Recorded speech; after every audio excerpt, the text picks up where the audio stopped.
గోవు మన కుటుంబంలో భాగస్వామిగా ఉన్నది. మీకు తెలుసా, మనం చిన్నప్పుడు వ్యవసాయం చేసేటప్పుడు ఏదైనా పండుగలు వచ్చినట్లయితే ఎద్దులతో పాటు ఫోటోలు దిగేవాళ్ళు, అవునా కాదా? ఎద్దులు మన పక్కన ఎద్దులు ఉండేవి. ఇప్పుడు పాత ఇళ్లలో ఎవరింటికి పోయినా కానీ ఇంట్లో ఫ్రేమ్ కట్టుకునేవాళ్ళు.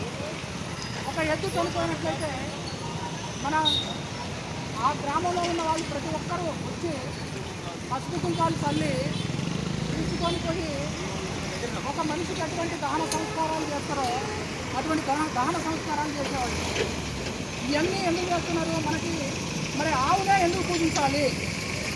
మరి గేదెను పూజించొచ్చుగా, బర్రెను పూజించొచ్చుగా, గొర్రెను పూజించొచ్చుగా అని చెప్పేసి చాలామంది కుహానా మేధావులు అడుగుతుంటారు. మనల్ని మీకు ఒక విషయం తెలియజేసినట్లయితే చెప్తున్నా, మనం ఆక్సిజన్ తీసుకొని కార్బన్ డైఆక్సైడ్ వదులుతాం, అవునా కదా? ఆక్సిజన్ తీసుకొని కార్బన్ డైఆక్సైడ్ వదులుతాం. కానీ ఇదే గోమాత ఆక్సిజన్ తీసుకొని ఆక్సిజన్ని మాత్రమే వదులుతుంది. తెలుసా ఎవరికైనా? ఆక్సిజన్ తీసుకొని ఆక్సిజనే వదులుతుంది. అంటే ప్రకృతికి కూడా ఎటువంటి నష్టాన్ని జరగనియని ప్రాణి ఏదైనా ఉంది అంటే ఈ భూభాగం మీద కేవలం గోమాత మాత్రమే. ఇంకొక విషయం చెప్తా,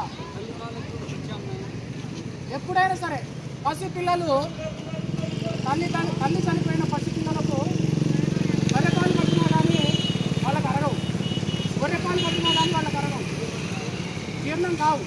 కానీ ఆవు పాలు పడితే మాత్రము అవి జీర్ణమయ్యి వాళ్ళకి శక్తి చేకూరి వాళ్ళు బ్రతకడం జరుగుతుంది. నిజమా కాదా? ఇది మనం శాస్త్రీయంగా చెప్తున్న విషయమే. ఇంకొక విషయం ఏంటంటే ఆవు పేడని కల్లాపి చల్లేవాళ్ళు.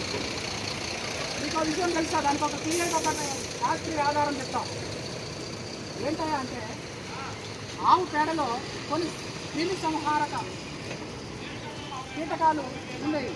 గతంలో వాళ్ళు ఏం చేసేవాళ్ళంటే నైటు ఆవు పేడను కలిపి కల్లాపి చల్లేవాళ్ళు. అప్పుడు మన ఇల్లులు ఎక్కడుండేవి? మొత్తం చెట్లు కొమ్మల మధ్యలో ఉండేవి. పశుపక్షాలు జీవరాశులు కూడా మనతో పాటు సంచరించేవి. ఆ టైంలో మీరు గమనించుంటే అయితే కల్లాపి చల్లిన తర్వాత మెరుపులు వస్తాయి. ఆ పేడలో ఒక మెరుపులు వచ్చాయి, గమనించే ఉంటారు మీరు. మెరుపులు వచ్చి ఆ మెరుపులు పాముల యొక్క కళ్ళలో పడి రిఫ్లెక్షన్ అయ్యి ఆ పాములు అవి రాకుండా అయిపోయి. ఇంకొక విషయం చెప్తా, ఆవు మూత్రం తీసుకున్నట్లయితే ఇంట్లో చుండ్రు కాకుండా తెల్లగా కాకుండా చుండ్రు కానీ చుండ్రుంటే ఆవు మూత్రంతో పట్టుకొని అలకారం చేస్తారు. ఆ చుండ్రు ఆవు మూత్రం ఒక పవిత్రమైన ఎందుకంటే అంటే ఆవు మూత్రంలో జపాన్ వాళ్ళు పేటెంట్ హక్కు తీసుకొని రీసెర్చ్ చేస్తే ఏం జరిగిందో తెలుసా?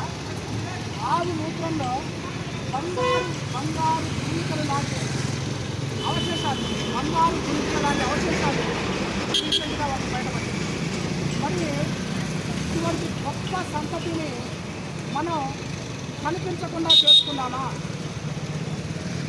అదేవిధంగా ఇవాళ కేవలం హిందూ ధర్మం మాత్రమే ఆవును పూజిస్తున్నారా అంటే కాదు.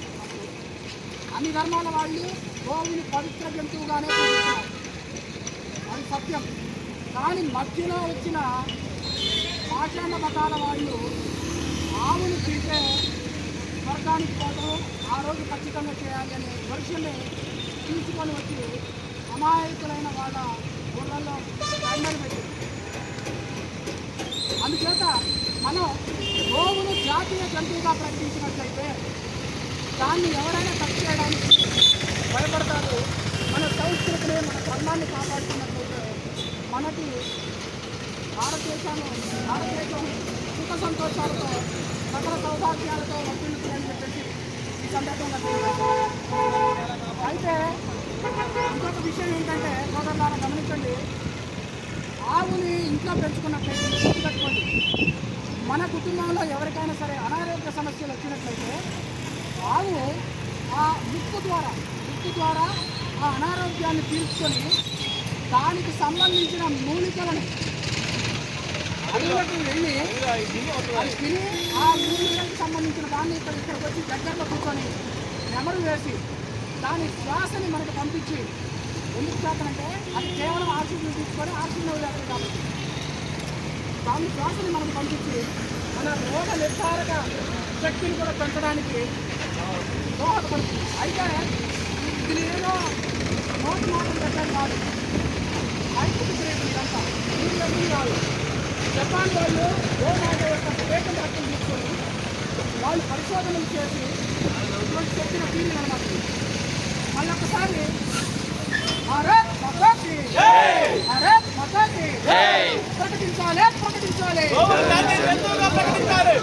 గోవును జాతీయ జంతువుగా గోవును జాతీయ జంతువుగా గోవును జాతీయ జంతువుగా భారత్ మాతాకి